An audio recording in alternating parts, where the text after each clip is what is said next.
Oi, gente. Bom dia. Bem-vindos a mais um vlog. Hoje é quarta-feira, dia...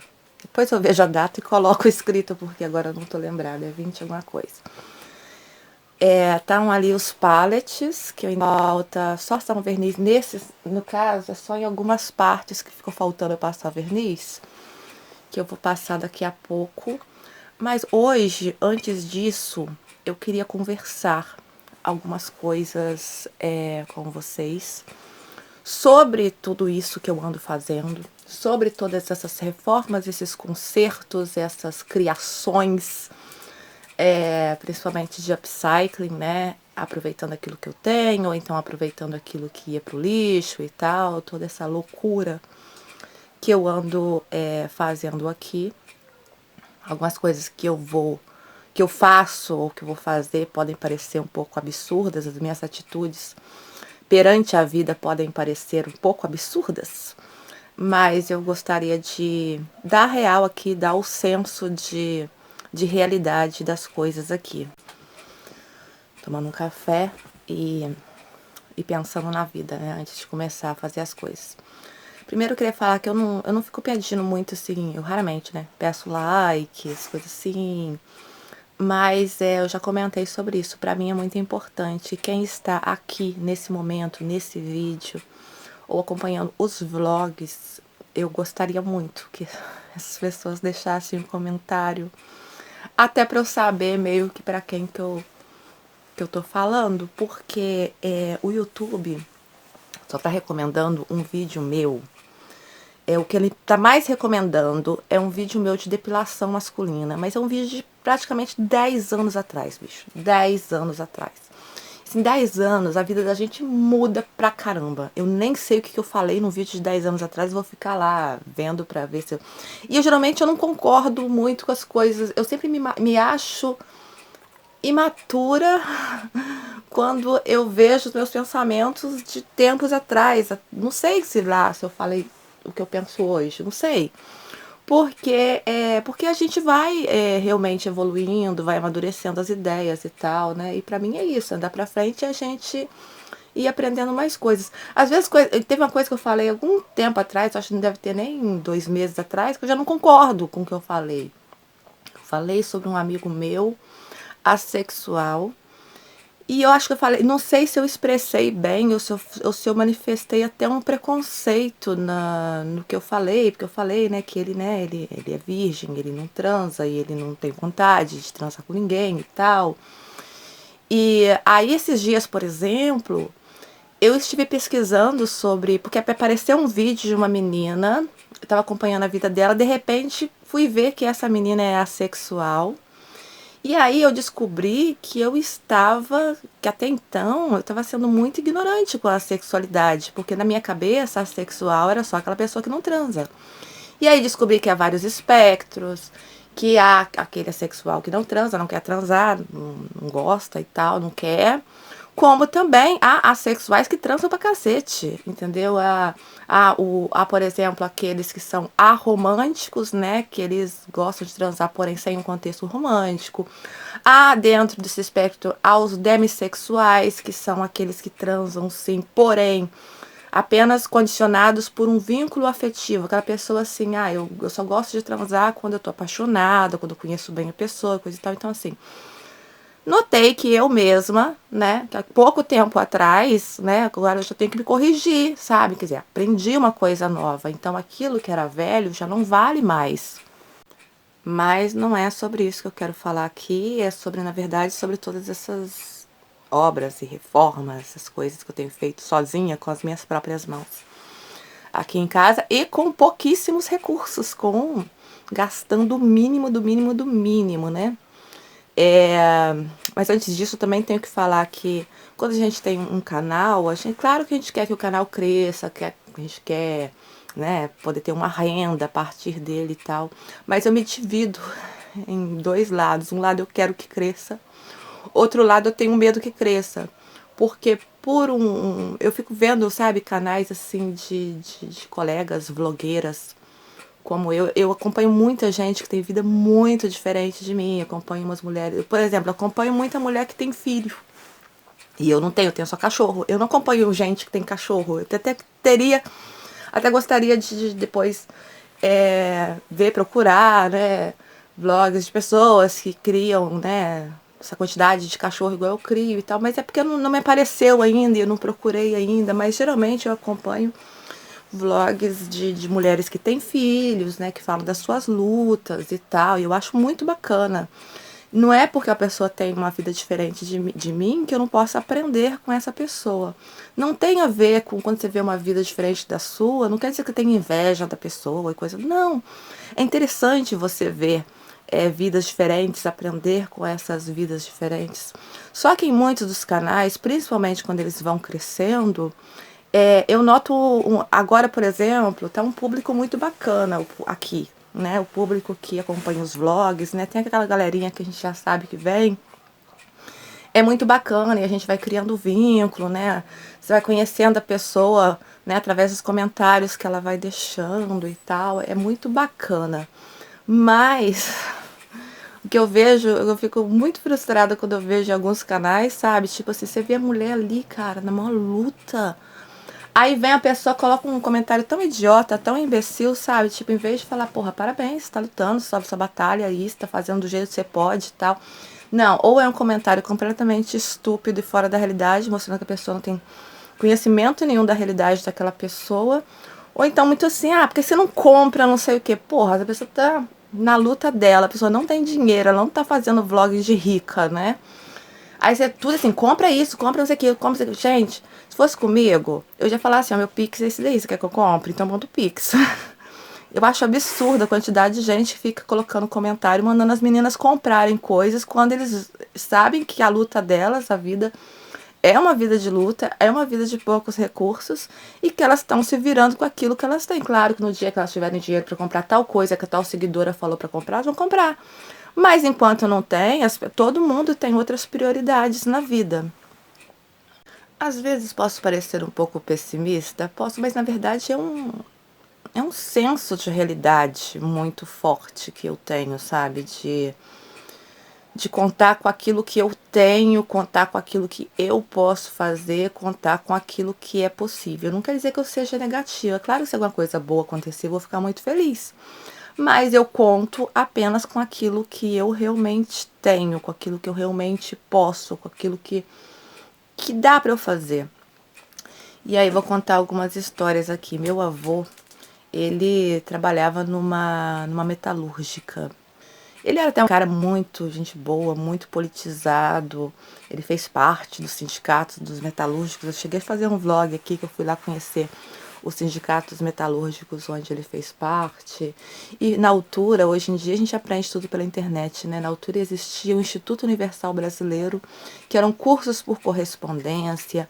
Ele chegou a fazer curso de eletrônica e chegou a montar, ainda antes de morrer, chegou a conseguir montar sozinho um rádio.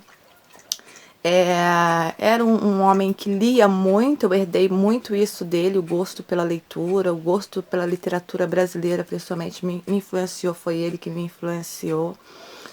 Era um senhorzinho baixinho, careca, sabe, muito fofinho e que me adorava, porque na altura, quando eu nasci, eu sou por parte dos meus pais, né, todo mundo branco e tal, né, desse meu avô, que é pai da minha mãe, todo mundo branco, mas por parte do meu pai são negros e indígenas. E aí ele falava que me chamava de indiazinha, falava que eu era a indiazinha dele, então ele gostava muito de mim. E isso foi uma história assim muito doida, porque assim, inicialmente, meu avô meio que renegou a minha mãe pelo fato dela ter engravidado sendo solteira, pelo fato de estar com um homem negro. Meu avô era muito racista e tal. E depois o negócio se reverteu porque eu nasci. Primeiro houve toda essa questão de preconceito, né? Mas depois eu nasci e meu avô caiu de amores por mim.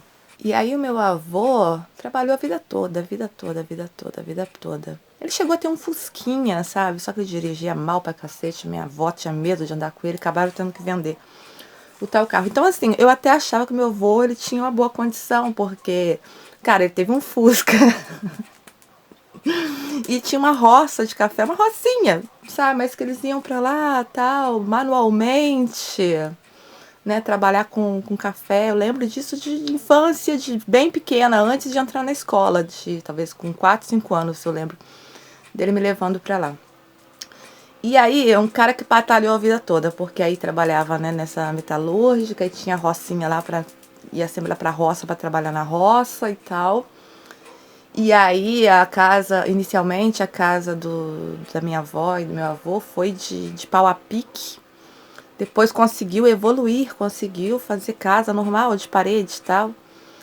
E aí depois o sonho deles era colocar laje nessa casa. Essa casa era de telha. Houve uma altura aqui, e eu lembro quando pequena que ventava muito, quanto que não destelhava a casa. Então o sonho das pessoas era sempre o de ter uma casa de laje. E aí o meu avô, né, todo, depois trabalhar a vida toda e tal. Minha avó teve um tempo que estava trabalhando também, e aí eles juntos conseguiram colocar laje na casa. Só que quando, enfim, conseguiram colocar laje nessa casa, o meu avô, ele teve acho que foi um AVC que ele teve, e não passou muito tempo, o meu avô morreu. Ou seja, uma luta de uma vida inteira. E quando ele morreu, eu devia ter uns 11 anos, mais ou menos. Uma luta de uma vida inteira para a pessoa realizar o sonho de ter uma casa com laje, e de repente ela morre e ela não tem tempo para curtir essa luta dela, tudo aquilo que ela lutou. Ela morreu. E aconteceu também, esse meu tio que faleceu há um ano atrás, né? A esposa dele, a minha tia, né? Também faleceu muito cedo. Eles tinham uma casa pequenininha, bem pequenininha, eu lembro do fogão de lenha, lembro de tudo, sabe? Dos portas-retratos na parede, uma casa bem pequenininha, bem simplinha. E aí, de repente, eles começaram a trabalhar, tanto meu tio quanto minha tia, para ter uma casa um pouco maior que a casa que existe hoje, que nem é tão grande assim, mas perto da outra é uma casa maior. E minha tia sonhou muito, muito, muito com essa casa, com cada detalhe dessa casa. Ela batalhou muito. E aí, de repente, ela teve um problema do coração e ela faleceu também, muito jovem. Ela faleceu, devia ter uns 17 anos que ela faleceu.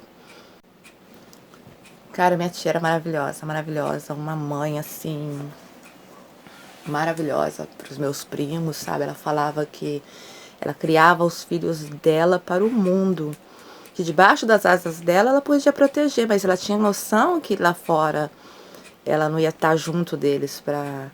Então ela sempre queria dar assim toda a estrutura, né, para eles enfrentarem esse mundo lá fora. Então era aquela mãe que conversa, sabe? Adorava ir lá. Ontem eu fui pintar o cabelo da minha mãe, e aí eu lembrei que a última pessoa que eu pintei o cabelo de cor escura, né, porque o meu sempre com tinta loura, essas coisas assim, né? Então muito tempo que eu não pegava numa tinta escura. Que a última pessoa que eu pintei o cabelo foi dessa minha tia. Mesmo jovem, eu ia pra lá, ela gostava de pintar o cabelo, eu pintava o cabelo dela e tal. Era uma pessoa maravilhosa, mas que morreu sem poder curtir a casa com a qual ela sonhou tanto, para a qual ela lutou tanto para ter essa casa. A casa, sabe, tudo, o piso, as paredes, ter sabe, um quarto um pouco maior para ela e o marido, e outro quarto um pouquinho maior do que era também para os filhos, né, que cresceram. E afinal a pessoa lutou, lutou, lutou, lutou, aí depois morreu e não deu para curtir o resultado de toda a sua luta e de todo o seu esforço. E o meu tio também, começou a luta. E o meu tio também, apesar dele ter falecido no ano passado, né, com 73 anos, ou seja, viveu muito mais com a minha tia, ele pôde então curtir essa casa, né, que eles lutaram tanto, né, para construir. Apesar, né, dele ter tido esse tempo para isso, né, de vida, ele só trabalhou mesmo. Quando ele aposentou, ele continuou trabalhando em roça, capinando aqui, capinando ali, fazendo horta não sei para onde. Ou seja, pouco tempo a pessoa vai para, aí a pessoa luta tanto para ter uma casa, aí ela vai para casa praticamente só para dormir, para passar uns fins de semana, mas não tem realmente assim mesmo na velhice, né? Não tem muito como curtir tudo aquilo que ela lutou a vida toda. E aí eu lembro também do meu pai, eu lembro da minha infância. Eu lembro durante um bom momento a gente viveu num cômodo só com um banheiro. O banheiro era o único lugar que tinha laje, então era pra lá que a gente fugia quando tinha ventania. Depois a casa cresceu, apareceu uma cozinha, que eu lembro do meu pai trabalhando tijolo por tijolo para construir essa cozinha. E depois de muito tempo surgiu um quarto. Durante muito tempo eu dormi no mesmo quarto que os meus pais. Inclusive soube de coisas, eu como a mais velha inclusive, né? Soube de coisas que eu não tinha nem idade para saber, aquelas coisas que os adultos fazem quando a criança viu que a criança, enfim, dormiu. E aí eu lembro que a nossa vida só começou a mudar quando a minha mãe começou a trabalhar. Porque meu pai, apesar de ter muitas qualidades, tinha, né? Porque ele já faleceu. Tinha muitas qualidades, ele tinha um defeito horrível que ele era muito machista. Um machismo que chegava mesmo à misoginia. E ele não permitia que minha mãe trabalhasse. Achava que mulher que trabalha é vagabunda e tal. Tem também todo aquele contexto, né, da época e tal. E aí ele não deixava minha mãe trabalhar. Mas aí chegou uma altura que ele ficou desempregado, que não conseguia emprego, o negócio estava muito feio. E aí ele foi obrigado a deixar a minha mãe trabalhar por uma questão de sobrevivência. E aí ele ficava com a gente, que era horrível, que ele só ficava no botequim. E a gente ficava muito sozinho em casa, e depois tinha que comer a comida horrorosa que ele fazia.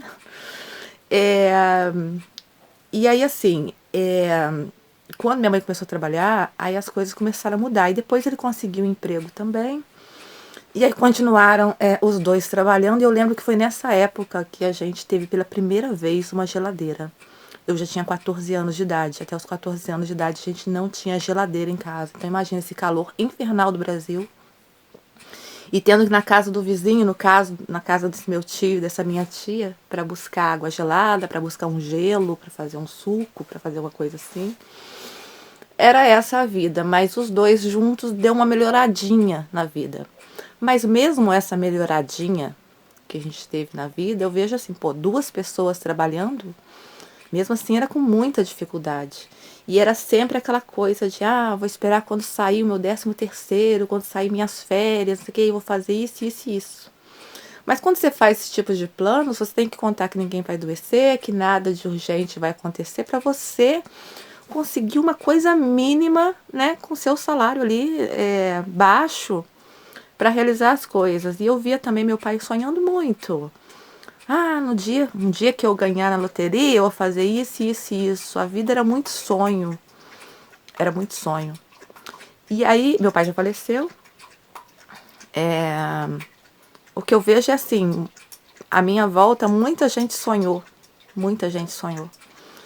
E depois também não teve como curtir toda a sua luta, todos os seus sonhos e tal. Então, explicando que o que eu faço aqui, se eu pego pallets, que são coisas assim que eu comprei bem baratinho, e faço uma prateleira, se eu pego aquelas portas de guarda-roupa, que eu vou fazer as prateleiras lá para a cozinha, é porque eu quero ter tempo para curtir a minha velhice, para curtir um pouco a minha casa, para curtir um pouco a minha vida, ao invés de ficar sempre sonhando. Claro, eu podia comprar um montão de coisas, a 12 prestações, a 36 prestações, você quer passar a vida toda, ó. Passar 1, 2, 3 anos pagando um negocinho que eu comprei numa loja, para depois que eu acabar de pagar aquilo, aí eu compro um outro negócio. Só que aí eu vejo que a vida vai se arrastando, né? Vai se arrastando. Enquanto eu não acabar de pagar isso, eu tenho que, né? Não tem como você evoluir para outra coisa. Então, quando eu pego essas coisas velhas, essas coisas do lixo, essas coisas que iriam se jogar fora, eu transformo em outras coisas, o que eu estou fazendo é antecipar um pouco o processo, porque, né, pelo menos eu estou evitando de ter que arrastar essa vida, né, de ficar arrastando isso, né.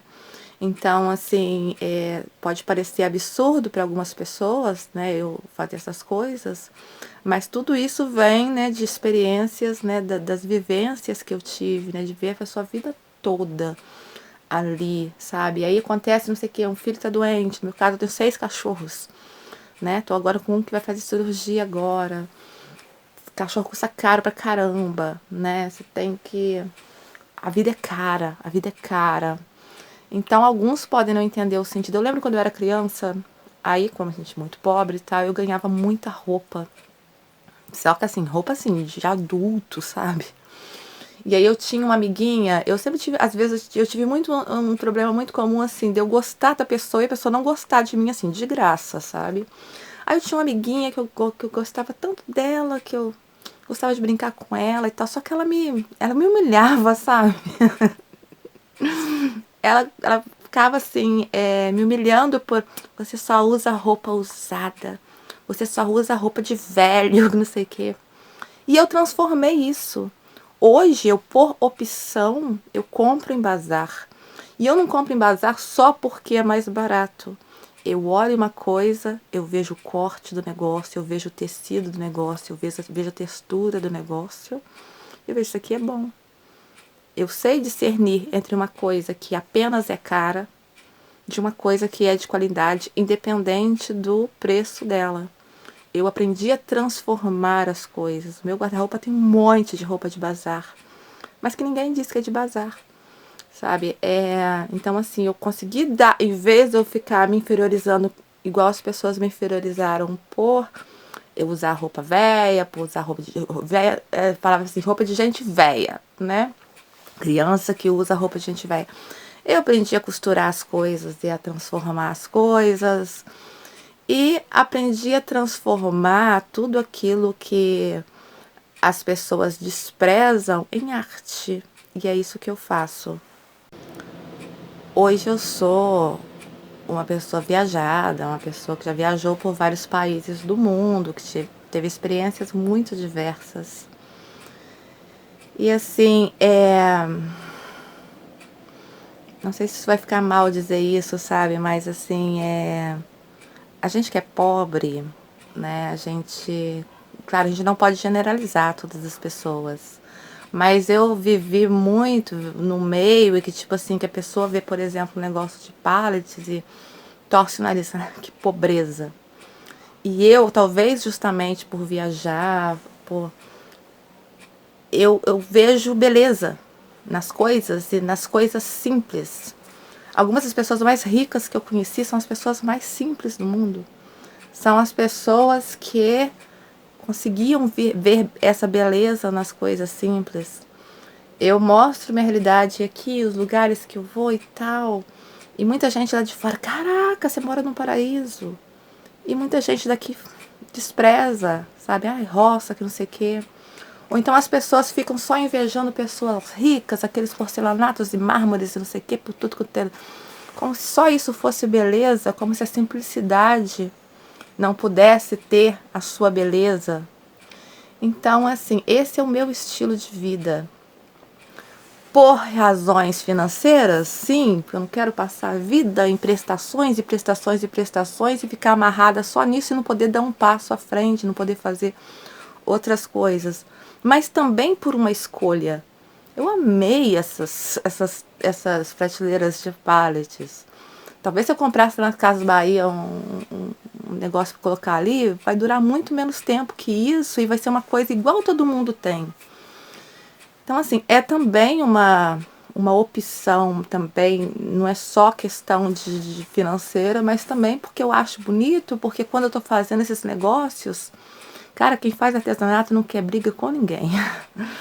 A gente fica com a cabeça assim, pô, é mó legal, sabe? Faz muito bem pra cá. Ainda mais esse mundo tão ágil, tão conturbado, você ter um tempo, você fala, vou fazer um treco novo aí. Cara, eu sou uma pessoa que meditei durante muito tempo, né? Fiz yoga e tal, mas eu vou te falar que artesanato te traz uma paz de espírito ainda superior à da meditação, porque na meditação você tem que ficar o tempo todo concentrado e não pensar em nada. E aí vem um montão de pensamentos. E eu tenho que concentrar, tenho que concentrar. E você tem que se obrigar a se manipular, a tentar essa concentração, conseguir ficar zen e tal. O artesanato, naturalmente, você começou a pintar uns negócios, tá? Quando você vê, sua mente está vazia, está tranquila, que é uma coisa hoje bem difícil da gente conseguir. E aí, quando eu digo que seria legal o canal crescer, mas ao mesmo tempo eu tenho receio disso, porque eu tenho receio dessas pessoas que, tipo assim, que são muito sem noção, que não conhecem a sua realidade, o que quer impor pra você uma realidade que não só você não tem condições de ter, como você também não queria ter, sabe? A gente sempre mede o outro conforme, né, a nossa vida, as coisas que a gente acha legal e tal, né? Só que não é assim, tem coisas que a gente gosta que o outro pode não gostar e tal, esse estilo rústico, por exemplo, né? Não é todo mundo que curte esse estilo rústico aqui em casa. Então, o que eu tô fazendo é tudo dentro de um estilo que se chama rústico, moderno, sustentável. E tem sido, criativamente, eu que sempre, para mim, um dos pilares fundamentais da minha vida é a criatividade. Se eu não estiver sendo criativa, se eu estiver tendo aquela vida tão igual e tal, isso para mim é depressivo. É muito triste, é muito triste. Então, assim, cada um vive, né, sabe? Qual é o seu gás, qual é o seu combustível. E para mim, o meu combustível é a criatividade. Então, além de todos os benefícios, né, ecológicos e financeiros e tal, para mim a criatividade é o benefício principal, porque é o que eu sou, é o que eu preciso para viver. É dessa criatividade.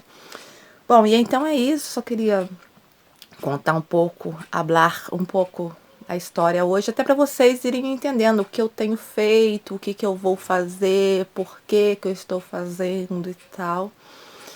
E eu vou ficar por aqui porque eu tenho coisas para invernizar e a gente se encontra no próximo vlog. Beijinhos, tchau, tchau.